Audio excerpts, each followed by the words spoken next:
Imagine for a moment a vast open field stretching toward a horizon obscured by morning mist. Two men stand at the edge of this field, holding identical wooden sacks of precious seed. The first man looks at the fertile soil, looks at the sky, and immediately begins to run through the field, throwing his seed wildly into the wind, hoping that by sheer force of frantic exertion, something grand will grow. He works 18 hours a day, exhausted, sweating, frantic, chasing every bird that lands, worrying over every stone. The second man does not rush. He sits upon an ancient stone wall. He takes out a small notebook. He measures the quality of the soil. He studies the wind patterns. He refines his own posture, his technique, his understanding of the season. He spends weeks sharpening his instrument and cultivating his character before dropping a single seed into the earth. 10 years later, the first man is bankrupt, broken, and bitter, cursing the soil and complaining that the world is unfair. The second man sits in the shade of a magnificent orchard that generates abundance for his children's children. What made the difference? It was not the seed. It was not the soil. It was not the rainfall. It was the internal architecture of the man. You see, the ultimate tragedy of human existence is not that people work too little. It is that they spend their entire lives chasing after success.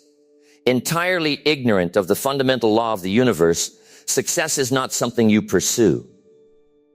Success is something you attract by the person you become. If you spend your days chasing butterflies, they will forever flutter just beyond your grasp. But if you devote your labor to building a breathtaking garden filled with rich soil and fragrant blossoms, the butterflies will come to you. And even if they do not, you are still left with a magnificent garden. We are here today to conduct a deep dive workshop into the philosophy of exceptional wealth. We are going to dismantle the childish illusions of quick riches and replace them with the unyielding, timeless principles of personal value creation. The fundamental law of economic value let us begin with a stark, uncompromising binary. You do not get paid for time. You get paid for value added to time. This single distinction trips up 95% of the working population. How often do you hear someone say, I am making $20 an hour? That is a linguistic falsehood. You are not making $20 an hour. If that were true, you could simply sit on your couch, let 60 minutes tick by, and receive $20. No, you are being paid $20 for the value you place into that hour. Now ask yourself this Socratic question. Is it possible to fill that exact same 60-minute block of time with 10 times, 100 times, or 1,000 times more value? The answer, demonstrably, is yes. The market is not an emotional mother. The market is an impersonal scale. It does not weigh your need, your effort, your sincerity, or your good intentions. It weighs your actual tangible utility to the human marketplace. I once knew a man named Thomas. Thomas was a fine man, a devoted father, and a tireless worker. He labored 12 hours a day at a small manufacturing facility, hauling heavy wooden crates across the concrete floor.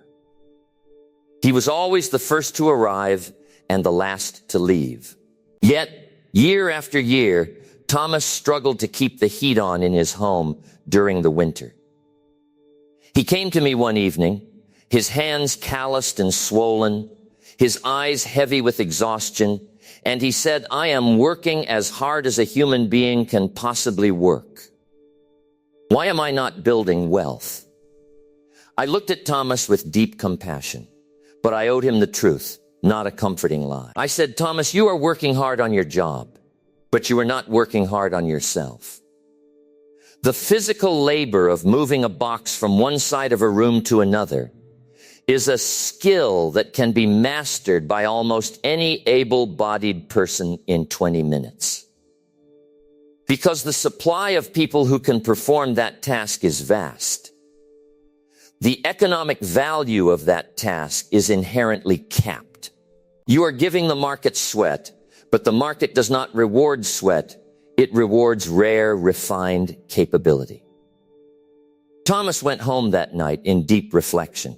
He realized that if he wanted his circumstances to change, he had to change. He began spending 1 hour every night when his children were asleep, studying logistics, inventory architecture, and team leadership. He turned his car into a rolling university, listening to books on strategic efficiency instead of mindless chatter on the radio. Within 18 months, Thomas was no longer moving crates. He was designing the entire distribution system for the region. Within 5 years, he had multiplied his income tenfold. Not by working 10 times as many hours, for that is physically impossible, but by making himself 10 times more valuable to the marketplace. If you want to earn more money, stop asking the market for a raise and start asking yourself for a transformation. Work harder on yourself than you do on your job. The binary of the chaser versus the magnet look around you at the modern world. Millions of people are caught in a perpetual cycle of desperation, operating from what I call the chaser mindset. The chaser looks outward. The magnet looks inward. The chaser demands higher pay for the same old service. The magnet refines the service until the marketplace demands to pay them more. The chaser relies on luck, circumstance, and political favor. The magnet relies on competence, character, and discipline. Consider the law of gravity. It does not require effort for a massive planet to pull objects toward its center. Its sheer density creates a gravitational field that makes attraction inevitable. Personal development is the process of increasing your internal density. When you expand your vocabulary, sharpen your judgment, master your emotions, and deepen your strategic understanding, you build an unseen gravity. Opportunity begins to bend toward you. Strategic partnerships find their way to your door. Wealth ceases to be an elusive phantom you run after. It becomes a natural consequence of your presence. Ask yourself this critical question today. If opportunity came knocking on your door right now, carrying $1 million contract, would you be internally equipped to handle it? Or would your current lack of discipline cause you to ruin it within 30 days? Most people pray for heavy loads, but they refuse to build strong shoulders. They ask for the fruit without tending to the root. If you inherit $1 million before you have developed the wisdom of a millionaire, you will almost certainly revert back to being poor. The money will leave you because you never develop the capacity to retain it.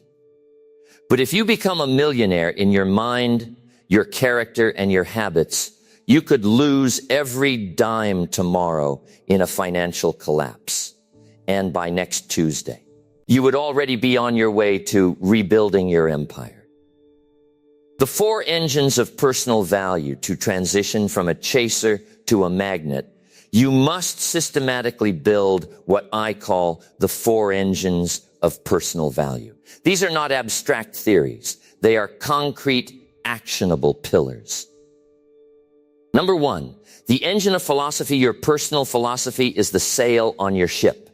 2 ships can set out from the exact same harbor, exposed to the exact same wind, the wind of economic uncertainty, the wind of political turmoil, the wind of personal setback. Yet one ship ends up safely in a tropical paradise, while the other is dashed against the jagged rocks of disaster. Why? It is not the blow of the wind that determines your destination. It is the set of the sail. Your philosophy dictates how you interpret information. A poor philosophy looks at a difficult task and says, "That is too hard, I might fail." A rich philosophy looks at the exact same task and says that is difficult, therefore most people will refuse to do it. If I master it, I will stand alone at the top. Number 2, the engine of attitude is how you process the reality your philosophy reveals to you. It is the emotional tone of your daily execution. I once knew a young businesswoman named Sarah. Sarah started a small consulting firm during a severe economic recession. Every competitor in her industry was complaining about the shrinking market, laying off staff, and predicting doom. They approached the market with a spirit of timid survival. Sarah chose a completely different attitude. She said, "A recession is simply the market's way of clearing out the weak, lazy, and dishonest players. This is the absolute best time to win clients because our competitors are hiding under their desks, while others were sending out desperate, templated emails." Sarah was walking directly into executive boardrooms with customized, highly detailed solutions to help those companies weather the storm. She didn't have more capital than her rivals. She didn't have a longer track record.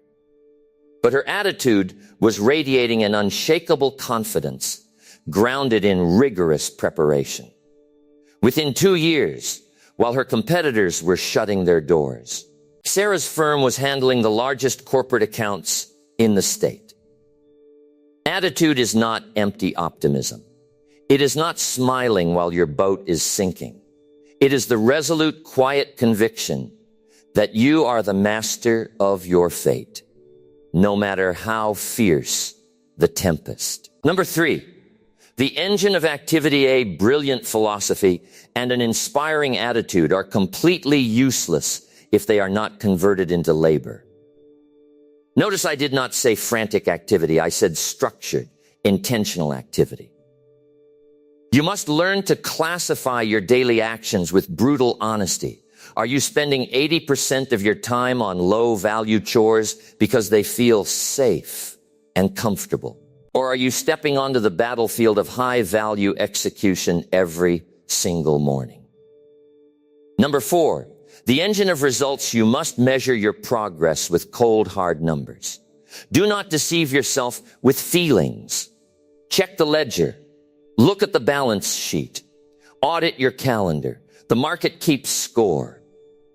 If the numbers are unsatisfactory, do not weep, do not rationalize, and do not make excuses. Simply look at the results as an objective feedback loop telling you your current value added is insufficient for the reward you desire. Return to your studies. Refine your skill. The law of the sower, navigating inevitable loss. If you are going to walk the path of exceptional wealth, you must understand the ancient agrarian law of the sower. It is the ultimate antidote to emotional instability and discouragement. The sower goes out to sow seed. He has good seed and he has a good field. But as he begins to sow, the first batch of seed falls along the path, and the birds come and devour it. Now, what does the novice sower do? He drops his bag, sits in the dirt, and cries out, "Why did the birds take my seed? It's not fair. I worked so hard for that seed." The wise sower does not chase the birds. He does not waste his emotional energy fighting the inevitable realities of nature. He simply says, the birds. That is just how it is, and he keeps sowing. The second batch of seed falls on rocky ground. It springs up quickly, but as soon as the afternoon sun beats down upon it, the shallow roots dry up, and the plant dies. Does the wise sower abandon his field? No. He understands that some minds are shallow, some commitments are brief, and some circumstances will wither. He says the hot sun on shallow soil, that too is part of the process, and he keeps sowing. The third batch falls among thorns, and as the plants begin to grow, the thorns choke the life out of them. These thorns are the distractions, the cynics, the small-minded doubters, and the petty anxieties of everyday life. The wise sower does not spend his life pulling every weed in the forest. He stays focused on the fertile ground. He keeps sowing.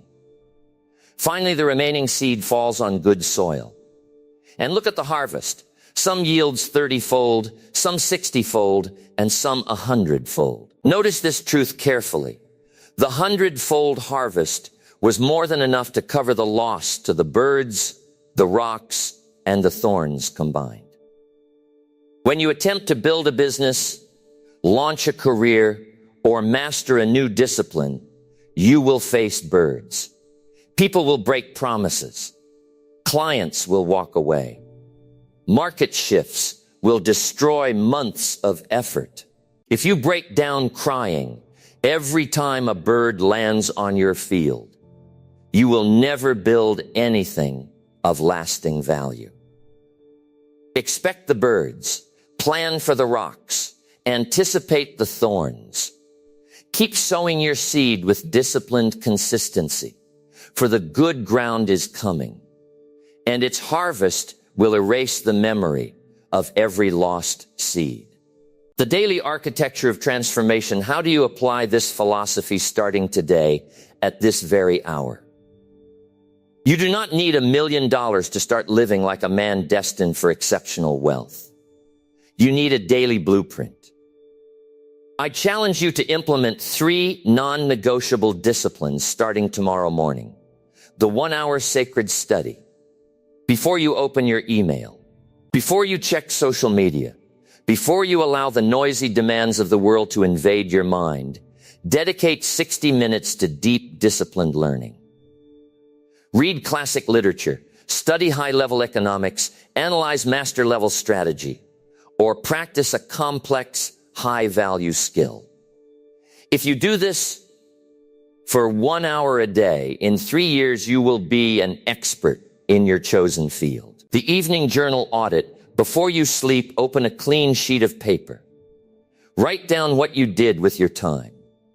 Ask yourself, did I operate as a chaser today, or did I build my internal magnet?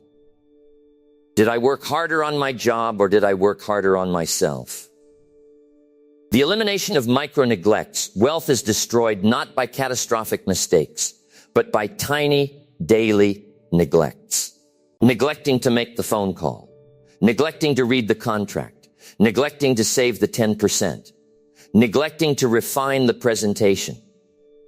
Clean up the micro-neglects, and the grand outcomes will take care of themselves. Remember this as long as you live.